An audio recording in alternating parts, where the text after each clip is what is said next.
You figured it out now, shit. Okay, so right now, man, it's so much stuff going on with our teens, bro. I do have a couple of programs with DeKalb County. I got a chess program, I got a debate program, anger management in the same county that I was sentenced in when I was 19 years old. So it made my mama feel good. So much respect to Diane, and shouts out to her son for holding it down. But I see a lot of stuff going on, and I'm on a certain perspective of it because I deal with kids before they go in the system, while they're in the system, and when they come home. And one of the common denominators with a lot of our at-risk youth is that they're raised by single mothers. There aren't a lot of men in their lives. If you could speak on that a tad bit, man, I don't know if it's advice you give to a mother, or if you just see a common thread that people could, try to work on. Touch on it. Okay. I talk to a lot of female friends of mine about how they, even when they interact with their child or they talking to me, my baby this, my baby this, my baby, and I be like, how old your son is? 15. I said, well, why you keep saying baby, first of all? Yeah. So you treat him like a little girl already. Mm-hmm. And I talked to him about it. I actually had a woman tell me one day, like her son just got his driver's license, and she finna buy him his first car. Okay. I said, hey, you taught him the rules of driving, dealing with the police.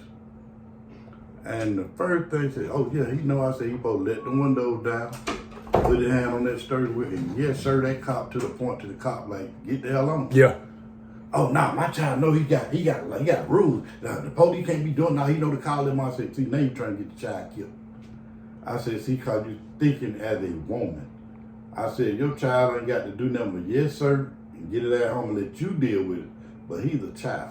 I got a commercial break you. When I say commercial break you, bro, cause you just touched on a whole nother subsector that needed to be touched on. And that is I see a lot of women, a lot of men, a lot of teenagers, a lot of young adults. They interaction with the police be so far left, bro. For no reason at all.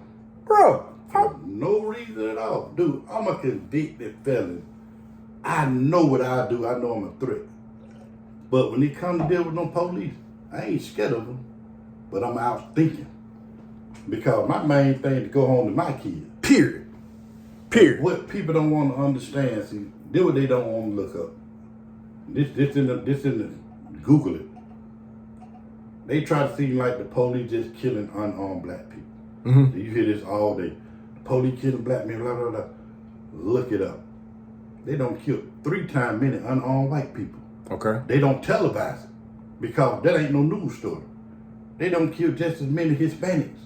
They don't televise it. They ain't no news story. They don't kill the lowest number. They don't kill less black people than anybody unarmed. Okay. But they televise it to get a response. That's a news story, and we gonna jump the gun because we don't do our research on this stuff. And then if you think about it,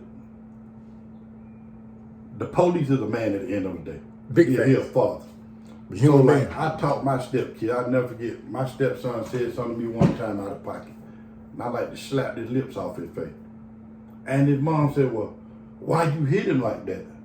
I said, you got to check that mouth now inside the house, because I love him. I ain't going to hurt him.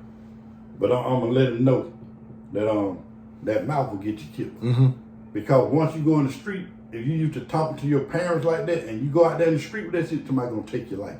And it's just that simple. So when you dealing with that police, it ain't the attitude and all. It ain't, oh, you black, I'm gonna kill you. Police ain't woke up that morning, brushed his teeth, kissed his wife, and took his kid to school and walked out there and killed no black motherfucker. Yeah. It's when you challenge him. His kids don't challenge him, so how in the hell he gonna let my kids challenge him? Yeah. Because I feel the same way. Your child ain't gonna challenge me in the street. I'm gonna knock his eyes out. So people don't want to accept that fact. That your child talk too goddamn much. Be real with yourself. You know how your child is. Call your child at home calling you stupid bitches. Yeah. Jumping in your boyfriend's face. Yeah. He doing this shit at home. Yeah. So don't get out there and be talking about your child, the police shouldn't have did that. No, nigga. That ain't how it work. That's a man. You dealing with a grown man, you handle a grown man's thing. Mm-hmm.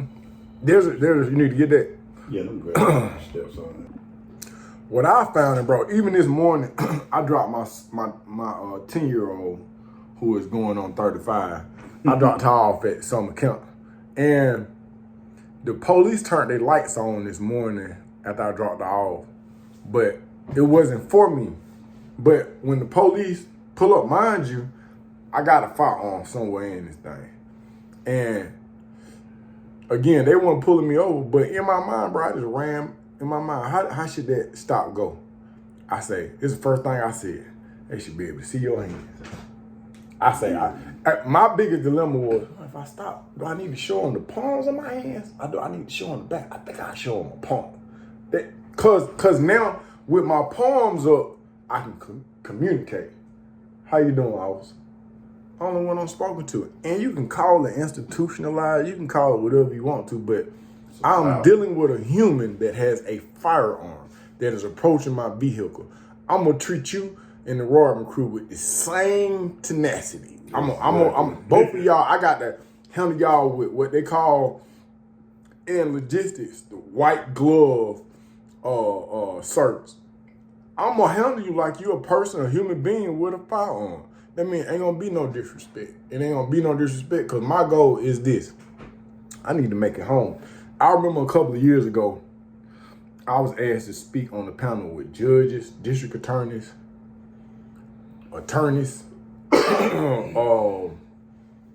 probation officers.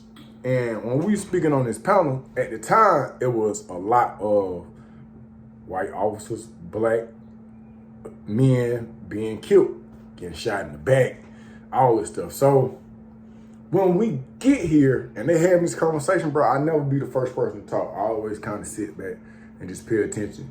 And then what usually brings me out of my shell is irritableness. Because I'm listening to a judge tell these people what rights they have. And that's cool and that's cute. And Martin Luther King would be proud. Yeah. But Martin Luther King dead. And what I'm telling you is this, is that do you want to make it home or do you want to be right? Hey, man, you want to make it home? Shut your mouth, man. Say yes, ma'am. No, sir.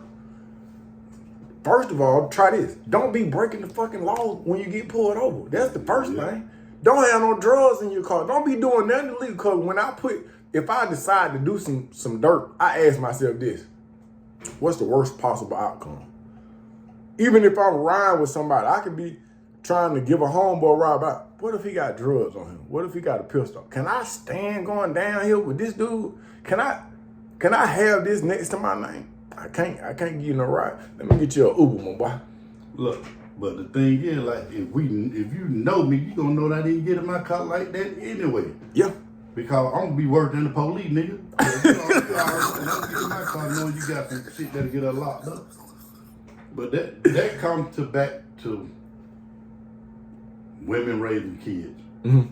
That be the biggest issue, because if a woman raises a son, most men, I ain't gonna say a lot of men don't hit women. A lot of men don't. So when the woman raising these boys and they watching how the mama talking to the boyfriends and stuff, ain't no consequences.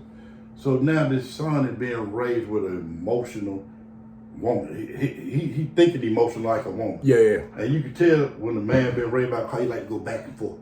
Shit women do. Mm-hmm. Men don't go back and forth. Right. If me and you got some words, we ain't gonna go back and forth, because as men, we both know it's a threat. Yep. I don't know what the fuck you gonna do, and you don't know what the fuck I'm gonna do. So we ain't gonna go back and forth. We're gonna either say what we gonna say, and we're gonna squat that shit, or we're gonna be squatting. It's one or the other. Simple as that. But that back and forth stuff, that becomes because you've been around a woman so long, and that's what you know to go back and forth. Because you can't go back and forth with no cop. You can't. He gonna win. Yeah, he gonna win. Because at the end of that argument, you end up with cuffs, possibly an ass whipping, and maybe a warning shot to the upper torso. Yeah. Like, look, it's just a lot of women doing that. Because I tell them, I be talking to these women, well, they should have did my son like that. I said, well, you should have told your son to shut his damn mouth. I said, that's why a lot of men don't date women with teenage kids. Because they will make you hurt them kids, man. Because You can't talk to him. You can't say that to a him. conversation, and your son coming on like, "Mom, you alright?" Now I'm back to check game like this nigga tried me like you gonna whoop my ass. Yeah. So now you don't put this child in danger because you ain't told him like, look, stay out of mama business. But these women dating people, they don't even know that you do they Bro. They don't know that you. When I first met my baby mom, I'll never forget. She told me some shit one day about she was pregnant with my child. She like, well, I need you to leave. My baby daddy finna come over. I'm like, well, tell him to come over here while I'm here, cause now you pregnant with my child. Yeah. Let me talk to him. Yeah, so she like, nah, he crazy. Nah, I'm good. Okay. She like, well, he crazy. And I was laughing on this side. Oh, you think I'm normal? You got the memo. You think I'm normal? Yeah, like, I'm the same bad guy, but a lot of these women dating me, they really don't know. And they be letting their child. Bro, I'm telling you, what they do, that lead to a lot of molestation too. Cause you have these families that breed, and when you got a female, a daughter that's involved, bro, that's how a lot of these women be getting molested. You get to do it.